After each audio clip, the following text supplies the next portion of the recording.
श्री राधा रमन जी की कहानी। आज एक बार फिर हम वेदांतरस की माध्यम से श्री राधारमण जी की एक प्यारी सी कहानी लेकर आए हैं, तो आइए देखते हैं। श्री राधारमण जी का मंदिर श्री गौड़ीय समाज के सबसे प्रसिद्ध मंदिरों में से एक है और श्री राधारमण जी उन विग्रहों में से है जो कि अब भी श्री वृंदावन धाम में अब भी स्थित है। ऐसा कहा जाता है कि अन्य विग्रह तो वृंदावन छोड़कर जयपुर चले गए थे, लेकिन श्री राधारमण जी कभी भी वृंदावन छोड़कर नहीं गए और 1532 से यहीं पर विराजमान है। मंदिर के दक्षिण में श्री राधारमण जी का प्राकट्य स्थल और गोपाल भट्ट गोस्वामी जी का समाधि स्थल भी है। कहा जाता है कि गोपाल भट्ट गोस्वामी जी ने ही राधारमण के विग्रह को प्रकट किया था। राधारमण जी का प्राकट्य। एक श्री गोपाल भट्ट गोस्वामी जी अपनों प्रचार यात्रा के दौरान गंडकी नदी में स्नान कर सूर्य भगवान को अर्घ दे रहे थे, तभी उनके हथेली में शालिग्राम भगवान का एक अद्भुत शिला उनके हाथ में आ गया। जब गोस्वामी जी दोबारा अर्घ लिया तो पुनः एक और शिला उनके हथेली में आ गई। इस प्रकार 12 बार करते हुए 12 शालिग्राम जी शिला उनके हाथ में आई। फिर गोपाल भट्ट गोस्वामी जी सभी शिलाओं को लेकर वृंदावन धाम लेकर आ गए और यहाँ पर आकर यमुना नदी के केशी घाट तट कर नजदीक ही एक कुटी बनाकर सभी शिलाओं को वहाँ विराजित कर श्रद्धा भाव से पूजा अर्चना शुरू कर दिए। एक बार वृंदावन की यात्रा पर निकले हुए सेठ जी ने वृंदावन में स्थित सभी श्री विग्रहों के लिए विभिन्न प्रकार के महंगे महंगे वस्त्र और आभूषण दिए और उन्होंने श्री गोपाल भट्ट जी को भी वस्त्र और आभूषण भेंट में दिए। परंतु जब बात श्री शालिग्राम जी की आई तो वो सोचने लगे वो श्री शालिग्राम जी को कैसे वस्त्र धारण कराएं। और श्री गोस्वामी जी मन में भाव आया कि अगर मेरे भगवान भी अन्य विग्रहों के भांति होते तो मैं भी इनको अनेक प्रकार से उनको सजाता और अलग अलग आभूषण और वस्त्र धारण कराता और उनको झूले पर बिठाकर झूला झुलाता। और पूरी रात श्री गोस्वामी जी को यही सोचते सोचते नींद नहीं आई।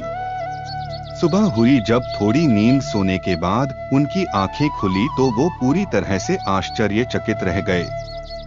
उनकी नींद खुली तो उन्होंने देखा कि श्री शालिग्राम जी साक्षात त्रिभंग ललित द्विभुज मुरलीधर श्याम जी के रूप में बैठे हुए हैं।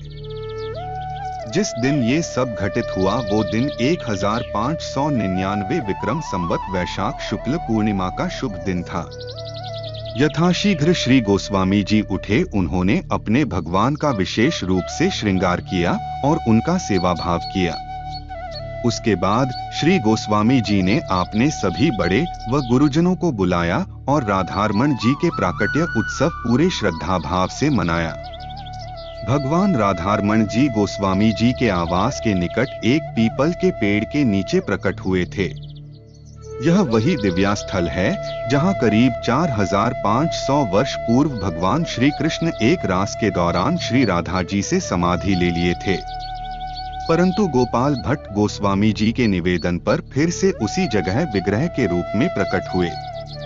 जब भगवान श्री कृष्ण उस स्थान से भिन्न हुए थे तो राधा जी ने उन्हें रमन के नाम से पुकारा और फिर उनको सब राधा के रमन के नाम से जानने लगे, तो इस प्रकार गोपाल भट्ट गोस्वामी जी ने उनका नाम राधारमण रख दिया। और यही श्री राधा रमन जी का विग्रह आज भी श्री राधारमण मंदिर में श्री गोस्वामी जी के समाज द्वारा व वंश द्वारा सेवित किया जा रहा है। और वैशाख शुक्ल पूर्णिमा को पंचामृत से अभिषेक कर हर साल प्राकट्य उत्सव मनाया जाता है। और गोपाल भट्ट गोस्वामी जी जिन अन्य श्री शालिग्राम जी के 11 शिलाओं की सेवा की थी वो सभी भी ऐसी मंदिर में स्थित है। राधारमण जी का विग्रह। राधारमण जी का विग्रह तो सिर्फ 12 अंगुल का है, परंतु इनका दर्शन इतना मनमोहक होता है कि जिसको देखकर कोटिक कामदेव भी मूर्छित हो जाएंगे। नेपाल के एक कांडी नदी में एक बार गोपाल भट्ट गोस्वामी जी के सेवा भाव से प्रसन्न होकर 12 शालिग्राम जी ललित त्रिभंग और बंशीधारी के रूप में मिले। लाल जी को पीछे से देखने पर ऐसा प्रतीत होता है मानो जैसे श्री शालिग्राम जी है। और ऐसा प्रतीत होता है जैसे फूलों से भी ज्यादा नाजुक कमल चरणों वाले, और वेणु वादन की मुद्रा में हमेशा अपने होठों पर मंद मंद मुस्कान लिए श्री राधारमण जी सभी भक्तों के हृदय में रमन कर रहे हैं।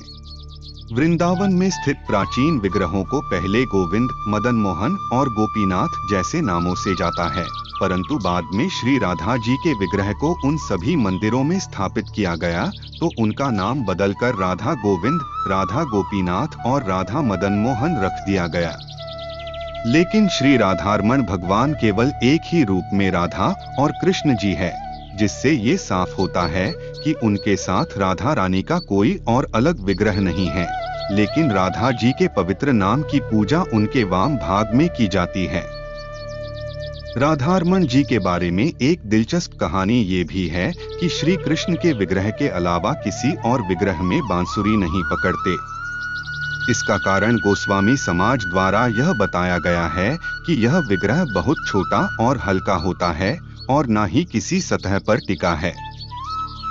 अतः अगर उनको ऊंचाई पर बैठाए तो वो गिर भी सकते हैं।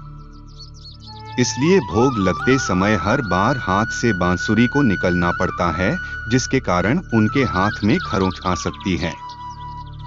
इसीलिए उन्हें भाव में वंशी बजाते हुए देखते हैं और इसीलिए वंशी को हमेशा उनके नजदीक विराजित करते हैं ताकि वंशी हमेशा उनके साथ रहे। राधारमण जी के विग्रह के बारे में कुछ खास बातें। राधारमण जी के बारे में खास बात यह है कि इनका विग्रह इनके 3 विग्रहों का मिला हुआ रूप है। एक, इनका मुखर विंद गोविंद देव के समान है। 2 और वक्ष स्थल गोपीनाथ के समान है। 3 और इनके चरण कमल मदन मोहन जी के समान है। ये भी कह सकते हैं कि इनके दर्शन मात्र से तीनों विग्रहों का दर्शन हो जाता है, अर्थात इनके अकेले दर्शन से तीनों ठाकुर जी के दर्शन हो जाते हैं। मंदिर का इतिहास।